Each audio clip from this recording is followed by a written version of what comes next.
10 বছর বয়সী মাদ্রাসা পড়া এক শিক্ষার্থীকে মামা এবং ভাগিনা মিলে জোর করে একাধিকবার শারীরিক সম্পর্ক করেন। জানা যায় মা বাবা দুজনেই চাকরি করেন, আর এই সুবাদে শিশুটি বাসায় একা থাকতেন।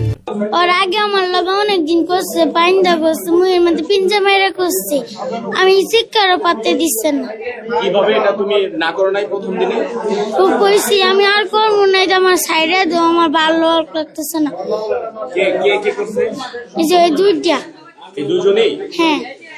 পরে মানে কতদিন করছে এরকম? যেদিনকার থেকে আসছি তখনকার ভালো ব্যবহার করছে, পরে যে ভালো পুরানো হয়ে গেছে তখনকার থেকে করা শুরু করছে। অভিযুক্ত নাজমুল একই বাসায় ভাড়া থাকার সুবাদে এই শিশুটির সাথে করতেন শারীরিক সম্পর্ক। প্রথমে শরীরে টাচ করছে, আমি সরাই দিছি। তোমাদের ঘরের ভিতরে কিনা? না, এইখানে এই ঘরে আইনা আনছি। এটা কি তাদের ঘর? হ্যাঁ। ওদের নাম কি? ওদের সাথে কিভাবে পরিচয়? ওগুলো পরিচয় না। আমরা একসাথে দুই রুমের এক বারিন্দা, আমরা বাড়াইছি আরো বাড়াতে হয়। ঘটনার এখানেই শেষ নয়। এই অনৈতিক কার্যকলাপের ভিডিও ধারণ করেন অভিযুক্ত নাজমুল। পরে এই ভিডিও দেখিয়ে ব্ল্যাকমেইল করে দিনের পর দিন করতেন শারীরিক সম্পর্ক। ও ছবি তুলে রাখছিল, পরে বলছে কি ছবি তুলে রাখছি কিন্তু ফেসবুকে ছাইরা দিব কিন্তু। হ্যাঁ। তোমার কি মানে খারাপ ছবি তুলে রাখছে? হ্যাঁ। ও পরে কি মানে বলো তো পরে কি হয়েছে? তারপরে আমার বেজার মধ্যে টানা করতে চাইছিলাম, চিল্লানো দিতে পারি না। পরে যখন আমি থাপ্পড় মারা আইছিলাম তখন আমার আবার আটকায় রাখছিল। পরে আমি ওই জায়গায় লাত্তি দিয়া তাতে দরজা খুলে দৌড় দিছে ওই আন্টির কাছে। জামা কাপড় কি জোর করে কিন্তু?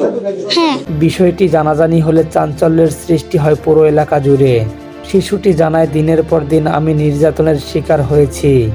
এই ঘটনা ভয়ে মা বাবাকে বলতে পারিনি। আচ্ছা, এই যে ব্যাপারগুলো তুমি তোমার আম্মুকে আগে কেন বলো নাই? কেন মারবে আব্বু আম্মু? আব্বু যেন বেশি মারে, ভয় লাগে আব্বুরে, এর জন্য। কতদিন যাবত এরকম করছে? কতদিন?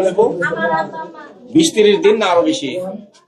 যতটুকু ছিলাম ততদিন করছিল। ওর বয়স চাকরি লইছে 4-5 মাস ধরে মনে হয় এই কাজটা করতেছে আমার যতটুকু সম্ভব। গত 31শে ডিসেম্বর দুপুর 1টার দিকে নাজমুল ও তার ভাগিনা শাকিল এই শিশুটিকে বাসায় ডেকে নেন।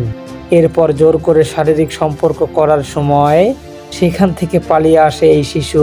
আজকে আমি ঘরে গেছিল, ঘরে যায় দরজা আওয়াজ দিচ্ছিল। তারপর বাথরুমে গেছে, মোবাইল চাইছে, আমি দিছি না।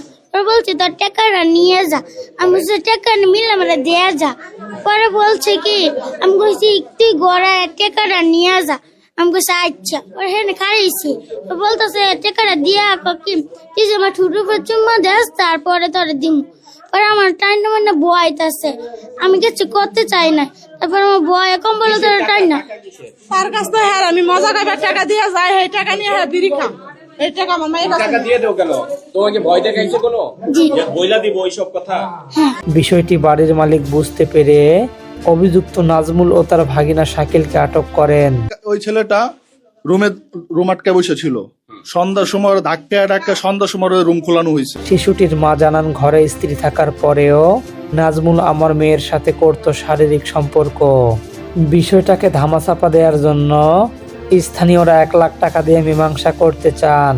এরা করছে বাড়িওয়ালা লোহেরা, এরা করছে বাড়িওয়ালা লোক। আর হ্যাঁ ফ্যামিলি লোহেরাও কইছে যে 1 লাখ টাকা দেয়, তোমরা সাইরা দাও, যাও হয়েছে তো হয়েছে, আর কিছু হুনাহুনি দরকার নাই। কিন্তু আমি বলছি না, আমার সর্বনাশ গেছে। আপনি কি রাজি হয়েছেন? না, আমি রাজি হই নাই। তবে শিশুটির মা বলেন, টাকার কোনো প্রয়োজন নেই। আমার মেয়ের সাথে যে অনৈতিক কার্যকলাপ করা হয়েছে, আমি এটার সুষ্ঠু বিচার চাই। আমি আর কিছু চাই না। ওরা যদি আপনারা ফাঁসি দেয়া, এই দেশের থেকে যদি করেন নাই করেন, আজকে আমার মেয়েরা করছে, এর পরবর্তী ওরা ছাড়ে দিলে এমন আছে আর কোনো মেয়ের দিকে চাইবো। আমি চাই না আমার মেয়ের যে কাজটা হয়েছে এই কাজটা আরো কোনো মেয়ের হোক। এই চাঞ্চল্যকর ঘটনাটি ঘটেছে গাজীপুর শ্রীপুর উপজেলার গিলারচালা গ্রামে জাহাঙ্গীরের বাড়িতে।